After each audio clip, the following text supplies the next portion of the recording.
చూడండి ఇది ఎంత పెద్దగా ఉందో. పైన ఫ్లారెట్స్ అన్ని కూడా ఊడిపోయి బ్లాక్ సీడ్స్ అనేవి లోపల ఉంటాయి. చూడండి మొత్తం పైన ఫ్లారెట్స్ అన్ని ఊడిపోతే ఇట్లా సీడ్స్ అన్ని ఇలా కనిపిస్తాయి, బ్లాక్ క్లియర్ గా కనిపిస్తాయి ఇలా.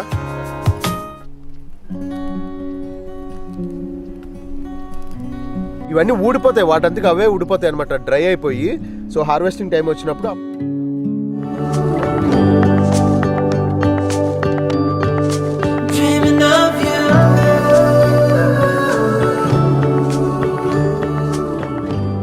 ఎకరానికి వచ్చేసి ఒక సన్ఫ్లవర్ గింజలు వచ్చేసి 4 నుంచి 5 క్వింటాల్స్ అవుతాయి అన్నమాట. సీడ్స్ కూడా చాలా మంచివి, సీడ్స్ కూడా తినొచ్చు మనం. అప్పట్లో అయితే మా ఫాదర్ వాళ్ళు ఎద్దులతో దున్నేవాళ్ళు.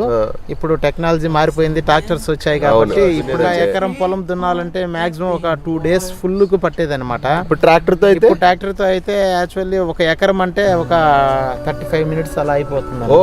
ఫుల్ వీడియో చూడండి, చాలా బాగుంటుంది. వీడియో నచ్చితే లైక్ చేయండి, ఛానల్ సబ్స్క్రైబ్ చేసుకొని సపోర్ట్ చేయండి ప్లీజ్.